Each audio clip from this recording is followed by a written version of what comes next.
The nootropic industry is a $10 billion market that runs almost entirely on human desire to feel smarter, combined with labeling laws that do not require you to prove your product works before selling it.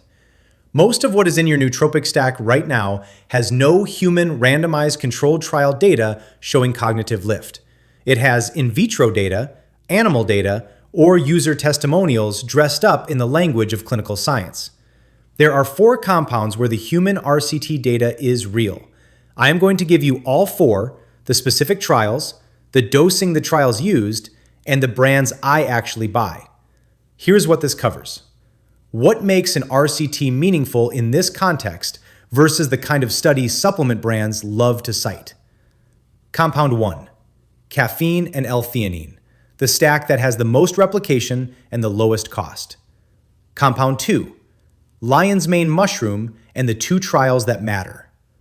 Compound 3, l-tyrosine and the specific use case where it has the strongest data. Compound 4, Citicoline and why it is in almost no supplement stacks despite being the most interesting compound on this list. Then, the proprietary blend problem and why every dollar you spend on a multi-compound blend is a dollar that is not going to a known dose of a proven compound. A randomized controlled trial in humans is the standard. Someone takes compound X or a placebo. Neither they nor the researcher administering it knows which one until the data is collected. A cognitive outcome is measured at baseline and at endpoint. The results are compared. Everything below that standard is interesting but not evidence you should act on. In vitro means cells in a dish responded.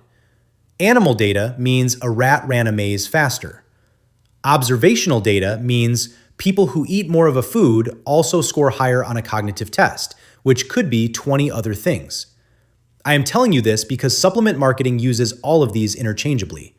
A brand will cite an observational study or an animal study with the same sentence structure as an RCT, and unless you are reading the abstract, the distinction is invisible. The 4 compounds I am covering have human RCT data with statistically significant cognitive effects in healthy adults. Not only in people with Alzheimer's or clinical deficiency, healthy adults. That is the bar I set, and only 4 compounds in the nootropic category clear it cleanly.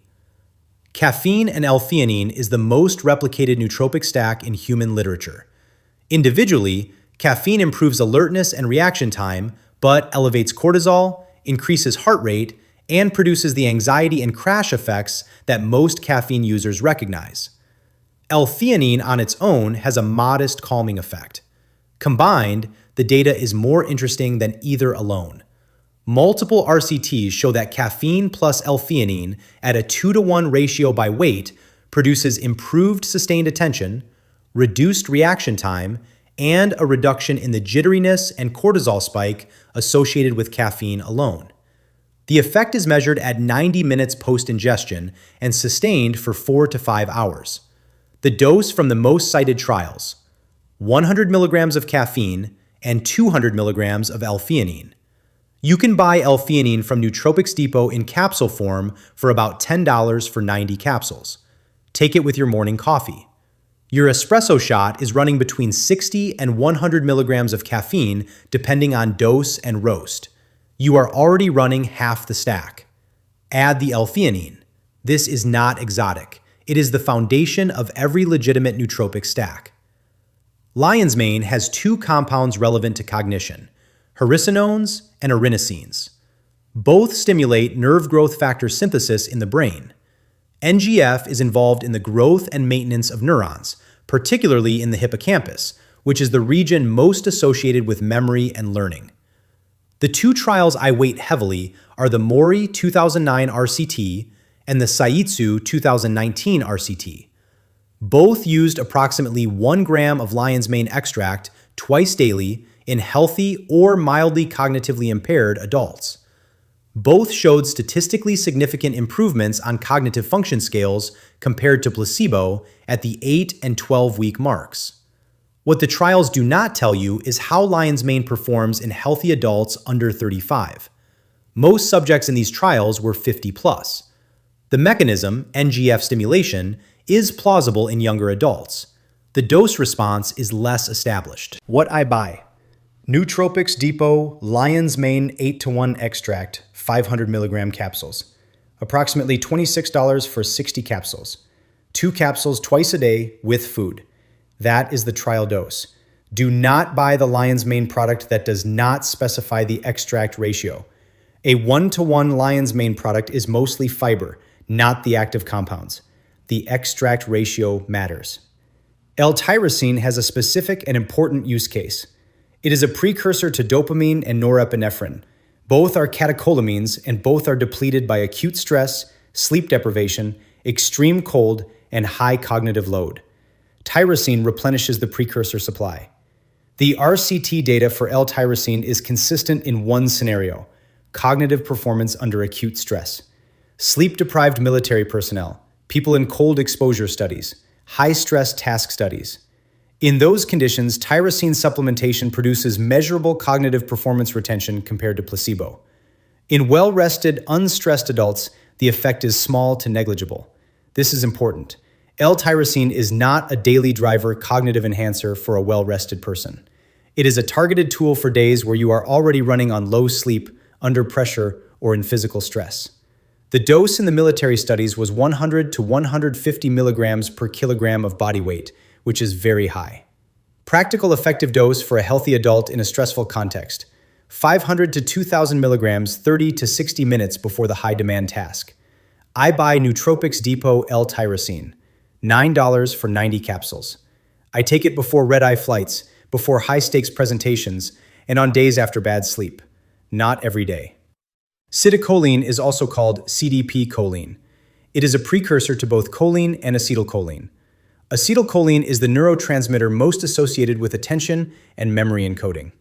Citicoline supplementation increases phospholipid synthesis in the brain and raises acetylcholine levels. The RCT data is compelling and underpublicized. A 2021 randomized placebo-controlled trial in Frontiers in Aging Neuroscience showed that 500 milligrams per day of citicoline over 12 weeks produced statistically significant improvements in objective attention and psychomotor speed in healthy middle-aged adults. Not a clinical population, healthy adults. A 2015 trial showed working memory improvements at the same dose over 4 weeks. The reason citicoline appears in almost no consumer nootropic stacks is that it is more expensive per dose than most alternatives, and blends prefer cheap ingredients that look good on a label. Citicoline is not glamorous. It does not have a dramatic mechanism story. It just has data. The dose: 250 to 500 milligrams daily, morning or early afternoon. I use Cognizin-branded citicoline from Jarrow Formulas. Cognizin is the form used in most of the RCTs. Around $24 for 60 capsules at 250 milligrams. Take 2 in the morning. Here is the problem with almost every multi-compound nootropic blend on the market. The label says proprietary blend and then lists 8 to 14 compounds with a total dose, not individual doses. You have no idea how much of each compound is actually in there. This matters because the active dose for citicoline is 250 to 500 milligrams. A blend at 400 milligrams total that contains citicoline along with 12 other compounds is giving you somewhere between 10 and 40 milligrams of citicoline. That is 5 to 50 times below the trial dose. The same math applies to every other compound in the blend. You are paying $40 to $80 a month for a product that delivers subtherapeutic doses of compounds you are sourcing specifically because they have trial data at specific doses. The blend format defeats the entire point. mindlabpro is the exception I will name. They publish full ingredient doses on the label, and they use research-backed forms including Cognizin citicoline at 250 milligrams. At $69 a bottle, it is more expensive than building the stack yourself. But if you want one product and you want transparency on dosing, it is the only blend in this category I would link. The full stack with exact brands, current prices, and the PubMed links for each trial are on the Substack at 20stack.substack.com. Free. Link in the description.